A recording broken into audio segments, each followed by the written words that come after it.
Good afternoon everyone, welcome to your academy. दोस्तों, आज हम राजस्थान कला व संस्कृति को आगे बढ़ाते हुए जिस लोक देवता के बारे में बात करेंगे उनका नाम है दोस्तों कल्लाजी राठौड़। कल्लाजी राठौड़, कल्लाजी राठौड़, कल्लाजी राठौड़। यूँ समझ लीजिए वीर कल्लाजी राठौड़। वीर तो लगाना ही पड़ेगा, काम ही इन्होंने ऐसे किए थे। नाम है वीर कल्लाजी राठौड़। दोस्तों, मेवाड़ के राठौड़ वंश से संबंध रखते हैं। कल्लाजी के जो पिता है आस सिंह, वो मेड़ता के शासक जयमल मेड़तिया के बड़े छोटे भाई थे। जयमल मेड़तिया जो है इनके ताऊ थे और ये इनके भतीजे थे।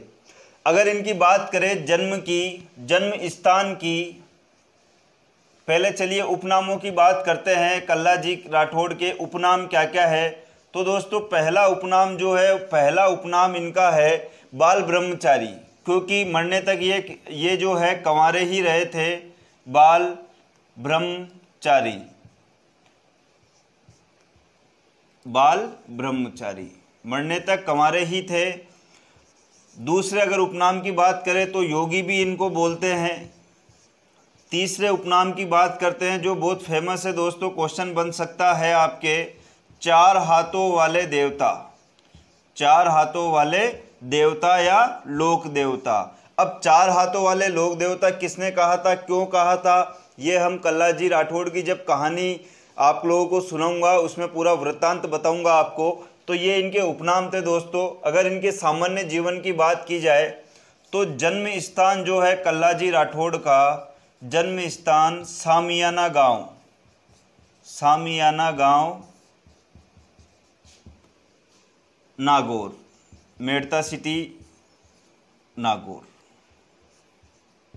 सामियाना गांव नागौर में इनका जन्म हुआ था। अगर जन्म तारीख की बात की जाए दोस्तों तो 1544 ईस्वी, और अगर मान लीजिए विक्रमी संवत आ जाता है एग्जाम में 1601 विक्रमी संवत। मैं आपको पुराने वीडियो में बता चुका हूं कि जो विक्रमी संवत है हमारा वह 57 वर्ष आगे चलता है ईस्वी सन से। तो 1544 जो है ईस्वी सन है, और अगर विक्रमी संवत की बात की जाए तो 1601 विक्रमी संवत। चलिए इनके पिता की बात करते हैं। पिता जो है दोस्तों, इनके पिता का नाम है आस सिंह या आशा सिंह, आस सिंह, आस सिंह। ताऊ जो है इनके जयमल मेड़तिया, जयमल मेड़तिया। मेड़ता के जो शासक होते हैं वह मेड़तिया कहलाए, जयमल मेड़तिया। जयमल मेड़तिया के कल्लाजी जो है वह भतीजे थे। जयमल मेड़तिया मेड़ता के शासक थे। गुरु की अगर इनकी बात की जाए दोस्तों तो गुरु जो है योगी भैरवनाथ, योगी भैरवनाथ, यह इनके गुरु का नाम था, योगी भैरवनाथ। तो अगर बात करें उपनामों की, बाल ब्रह्मचारी, योगी, चार हाथों वाले देवता, यह कल्लाजी राठौड़ के उपनाम थे। सामान्य जीवन की अगर बात करें तो इनका जन्म स्थान जो है वह सामियाना गांव, नागौर है। जन्म तारीख की अगर बात की जाए तो 1544 ईस्वी, 1601 विक्रमी संवत। पिता का नाम आस सिंह, ताऊ का नाम जयमल मेड़तिया और इनके गुरु का नाम योगी भैरवनाथ था। तो ये इनका सामान्य परिचय था दोस्तों।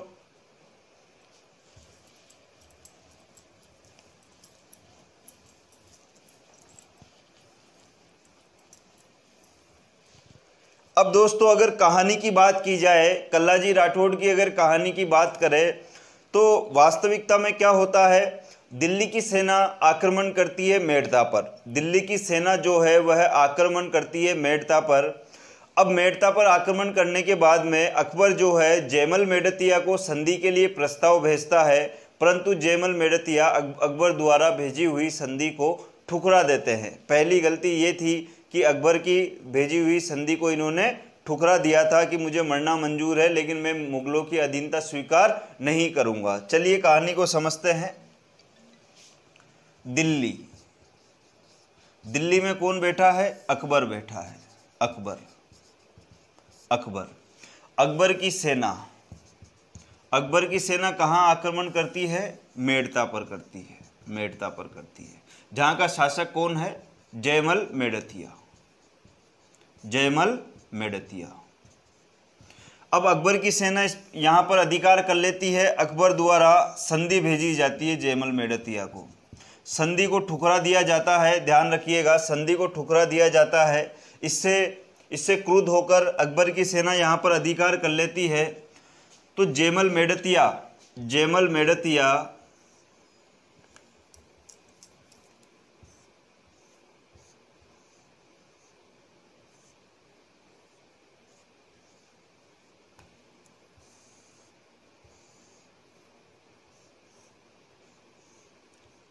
ये दोस्तों सबसे महान दुर्ग है चित्तौड़ दुर्ग।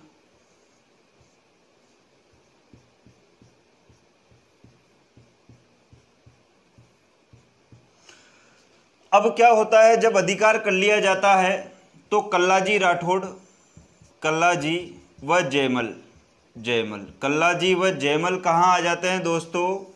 चित्तौड़ आ जाते हैं। चित्तौड़ में उस समय शासन किसका होता है?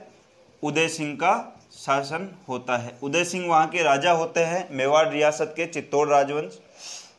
अब चित्तौड़ आ जाते हैं कल्लाजी व जयमल। अब अकबर क्या है, बहुत दिनों से चित्तौड़ पर आक्रमण करने की सोच रहा था, मेवाड़ रियासत पर आक्रमण करने की सोच रहा था, तो उसको एक मौका और मिल जाता है।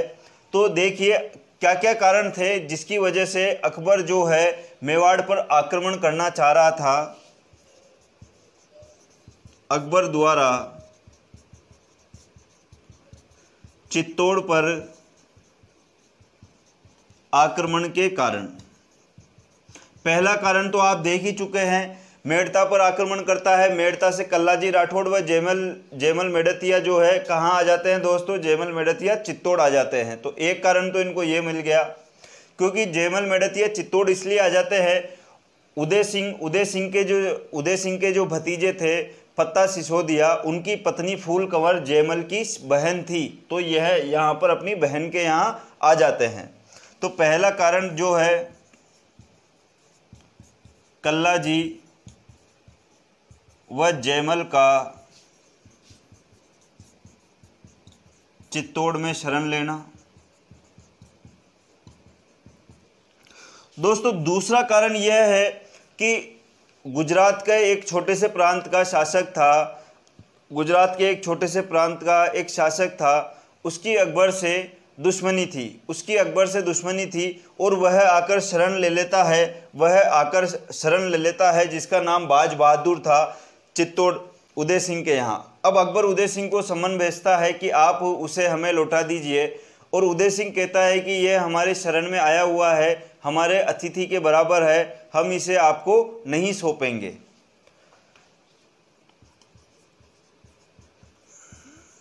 गुजरात के शासक बाज बहादुर, ध्यान रखिएगा, बाज बहादुर जो है यह भी कहाँ शरण लेता है? चित्तौड़ दुर्ग में शरण लेना। अब दो कारण तो ये हो गए कि अकबर जो है वो चित्तौड़ पर आक्रमण क्यों करे, ये दोनों चित्तौड़ में, अकबर का मेन दुश्मन जो है बाज बहादुर वो भी चित्तौड़ दुर्ग में। तीसरा कारण ये है दोस्तों, अकबर क्या है, गुजरात व मालवा पर विजय प्राप्त करना चाहता था। मालवा मतलब एमपी, तो वहां जाने में सबसे बड़ी बाधा थी चित्तौड़ दुर्ग। चित्तौड़ दुर्ग को मालवा का प्रवेश द्वार बोलते हैं। अगर आपको एमपी पर आक्रमण करना है, एमपी या गुजरात पर अगर आपको जाना है, तो आपको पहले चित्तौड़ दुर्ग पर आक्रमण करना पड़ेगा। चित्तौड़ दुर्ग को जीतने के बाद फिर आप यहाँ से एमपी मतलब मालवा में जा सकते थे और गुजरात में जा सकते हो। इसी वजह से अकबर जो है चित्तौड़ दुर्ग को फतेह करना चाहता था ताकि वह मालवा और गुजरात पर आक्रमण कर सके।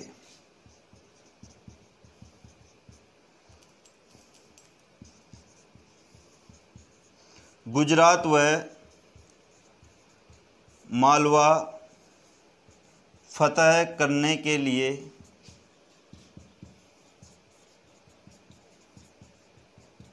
चित्तौड़ दुर्ग को जीतना जरूरी था। अकबर का चित्तौड़ दुर्ग को जीतना जरूरी था अगर वह मालवा व गुजरात जाना चाहता था, वहाँ पर आक्रमण करना चाहता था। तो अब क्या होता है, अकबर के नेतृत्व में, ध्यान रखिएगा, अकबर स्वयं इस युद्ध के अंदर अकबर स्वयं आया था, अकबर खुद भी इस युद्ध में आया था। उसके बाद वह कभी भी मेवाड़ नहीं आया, केवल अपनी सेनाओं को ही भेजता था, लेकिन इस युद्ध में अकबर भी आया था। अकबर के नेतृत्व में अकबर व उसकी सेना आक्रमण करती है दोस्तों 1567 ईस्वी में चित्तौड़ दुर्ग पर आक्रमण होता है अकबर के नेतृत्व में 1567 में, और 1568 में दुर्ग पर अधिकार हो जाता है। 1568 में दुर्ग पर अधिकार हो जाता है। साल भर तक घेरा बना के रखते हैं। चित्तौड़ दुर्ग के अंदर राशन पानी खत्म हो जाता है। अब सैनिकों के आगे समस्या आ जाती है कि अब तो मैदान में कूदना ही पड़ेगा, मरना है और सामने वाले को मारना है, मरना है और सामने वाले को मारना है। दोस्तों इसी को कहते हैं केसरिया पगड़ी धारण करके, अफीम का पान करके जो रणबांकुरे होते थे मेवाड़ के, वह युद्ध में कूदते थे कि मरना, वापस तो आना ही नहीं है, मरना है और ज़्यादा से ज़्यादा लोगों को मारना है सामने वाली सेना को। और उनकी पत्नियां वीरांगनाएं जो है माँ भवानी की पूजा कर कर अग्निकुंड जलाकर उसमें कूदकर जौहर किया करती थी। केसरिया प्लस जौहर जो है दोनों का सम्मिलित रूप साका कहलाता है। तो 1568 में क्या होता है दोस्तों, उदय सिंह को तो भेज दिया जाता है अरावली पर्वत श्रृंखला पर। उदय सिंह को कहाँ भेज दिया, उदय सिंह को जो है अरावली पर्वत श्रृंखला पर भेज दिया जाता है। ध्यान रखिएगा, उदय सिंह को अरावली पर्वत श्रृंखला पर भेज दिया जाता है कि आप यहाँ से चले जाइए, हम लोग युद्ध को संभाल लेंगे, आपका जीवित रहना ज़्यादा जरूरी है। तो दोस्तों उदय सिंह के जो है भतीजे थे, पत्ता या बिगड़ा हुआ नाम है इनका पत्ता सिसोदिया पर जिम्मेदारी आ जाती है। उदय सिंह के भतीजे पत्ता सिसोदिया पर जिम्मेदारी आ जाती है युद्ध की। उदय सिंह को भेज दिया जाता है कुंभलगढ़ के लिए। तो उदय सिंह जो है अरावली पर्वत श्रृंखला पर चले जाते हैं। पीछे से जिम्मेदारी आती है उदय सिंह के भतीजे पत्ता सिसोदिया पर। तो पत्ता सिसोदिया वह मारवाड़ से कौन आया था, मेड़ता से जयमल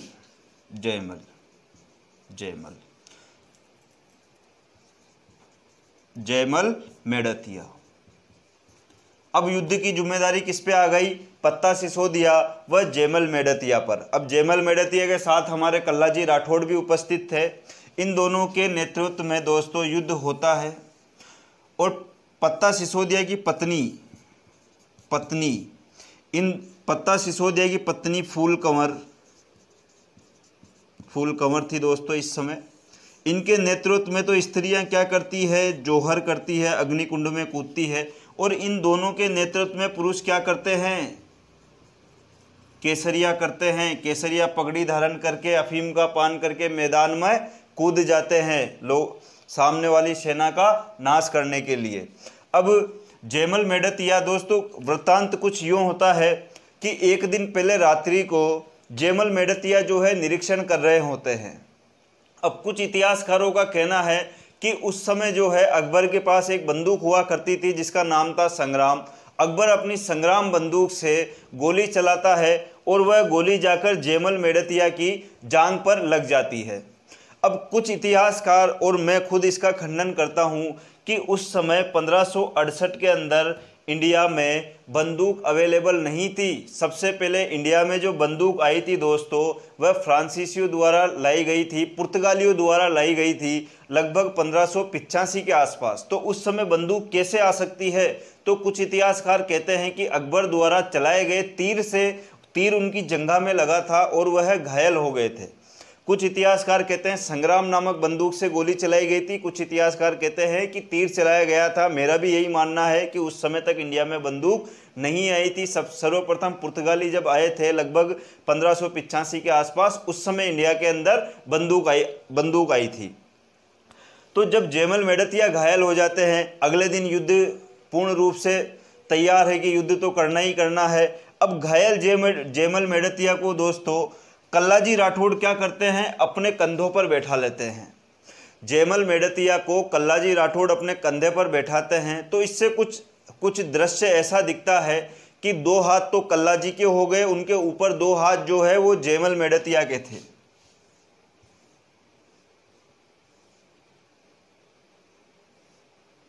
इस प्रकार से कल्लाजी, उनके ऊपर जयमल मेड़तिया, 2 हाथ इनके और 2 हाथ इनके, और दोनों ताऊ और भतीजा मिलकर सामने वाली सेना का सर्वनाश करते हैं। इस कदर काटते हैं एक एक मुगल सैनिकों को कि अकबर भयभीत हो जाता है। अकबर देखता है कि ये कौन सा 4 हाथ वाला देवता आ गया है, इतना भयंकर रूप से मेरी सेना को मार काट कर रहा है। उसी समय क्या होता है, अकबर वापस से बंदूक या तीर चलाता है और उसके अंदर जयमल मृत्यु को प्राप्त हो जाते हैं, वीरगति को। अब बसते हैं कल्लाजी। तो दोस्तों युद्ध में कल्लाजी राठौड़ की गर्दन कट गई थी, उसके बावजूद वह लड़ रहे थे। गर्दन कटने के बावजूद उन्होंने बहुत सारे सैनिकों का सर्वनाश किया था। अकबर यह देखकर सहम गया था कि एक तो ऐसा धुरंधर वीर जिसने अपने कंधों पर व्यक्ति को बैठा रखा है और दोनों मिलकर मेरी सेना का नाश कर रहे हैं, तो उसने कल्लाजी राठौड़ को कौन सी उपाधि दी, 4 हाथों वाला देवता, कि ये तो साक्षात 4 हाथों वाला देवता है। दूसरी बात, कल्लाजी सिर कटने के बाद भी लड़ते रहे। यह देखकर अकबर इतना भयभीत हुआ कि अपने पूरे जीवन में मेवाड़ की तरफ अकबर कभी भी खुद नहीं आया। युद्ध हुआ था, हल्दी घाटी का भी युद्ध हुआ था, लेकिन उसमें मानसिंह आया था, अकबर स्वयं नहीं आया था। उसने मेवाड़ के योद्धाओं का पराक्रम देख लिया था कि मेवाड़ के योद्धा कुछ भी कर सकते हैं, सिर कटने के बावजूद भी लड़ सकते हैं। तो ध्यान रखिएगा, 4 हाथों वाला देवता, 4 हाथों वाला देवता, 4 हाथों वाला देवता, इसलिए इनको 4 हाथों वाला देवता भी कहा जाता है, क्योंकि दृश्य ऐसा दिख रहा था जैसे एक व्यक्ति लड़ रहा हो और उसके 4 हाथ हो। अब इस युद्ध में क्या हुआ दोस्तों, युद्ध में पूर्ण रूप से अकबर की विजय होती है। सेना बहुत ज़्यादा थी, इनके पास सेना की कमी थी, जौहर हो जाता है और यहाँ पर पुरुष जो है केसरिया करते हैं, और इस प्रकार से चित्तौड़ का तीसरा शाखा, ध्यान रखिएगा, चित्तौड़ का तीसरा शाखा खत्म होता है। तो चित्तौड़ का तीसरा शाखा कब हुआ था, 1568 ईस्वी में हुआ था, पत्ता सिसोदिया के नेतृत्व में और जयमल मेड़तिया के नेतृत्व में। और युद्ध का हीरो कौन था, हमारे वीर कल्लाजी राठौड़ थे। तो दोस्तों ये थी कल्लाजी की पूरी कहानी कि दिल्ली सेना मेड़ता पर आक्रमण करती है, जयमल मेड़तिया और कल्लाजी चित्तौड़ आ जाते हैं। अकबर जो पहले से ही चित्तौड़ दुर्ग पर आक्रमण करने की सोच रहा था, कल्लाजी और जयमल के जाने से भी नाराज हो जाता है। गुजरात के शासक बाज बहादुर भी चित्तौड़ में होता है पहले से, और गुजरात व मालवा पर आक्रमण करने के लिए चित्तौड़ दुर्ग का जीतना जरूरी था, क्योंकि चित्तौड़ दुर्ग को क्या कहते हैं, मालवा का प्रवेश द्वार भी कहते हैं।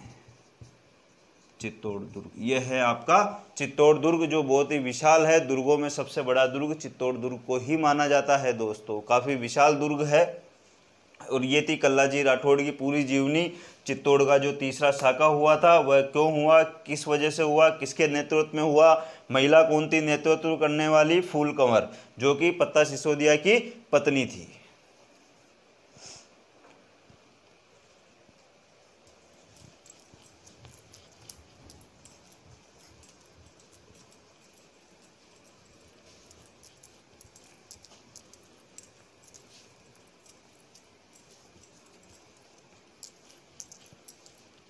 चलिए अब बात करते हैं प्रमुख मंदिर की।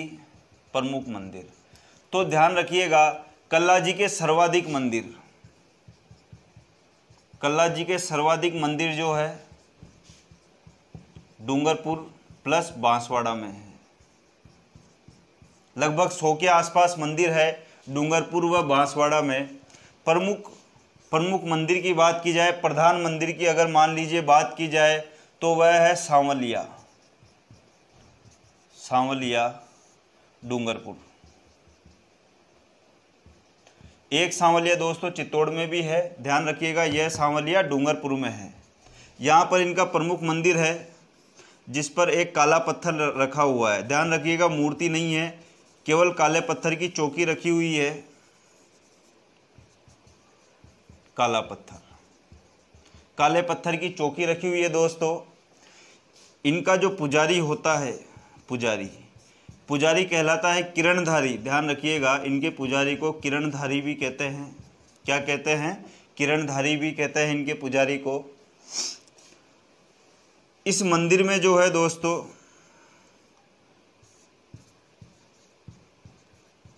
केसर व अफीम चढ़ाई जाती है, केसर व अफीम चढ़ाई जाती है।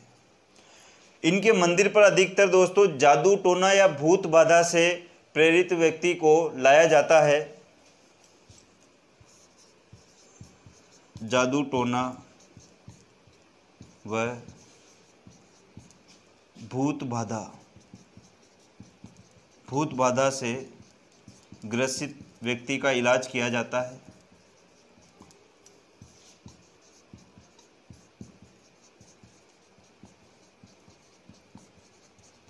ध्यान रखिएगा, इनका जो पुजारी है वह किसका इलाज करता है? जादू टोना व भूत बाधा से ग्रसित व्यक्ति का इलाज किया जाता है। यहाँ पर केसर व अफीम चढ़ाई जाती है, काले रंग का एक चौकोर पत्थर है, मूर्ति के रूप में उसी की पूजा की जाती है।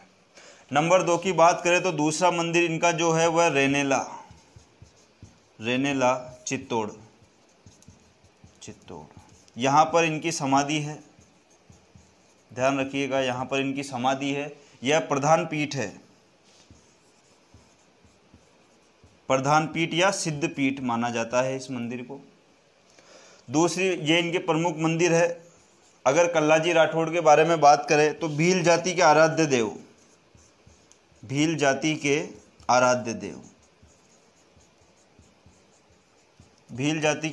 देव माने जाते हैं कल्लाजी राठौड़। साहित्य में दोस्तों, साहित्य में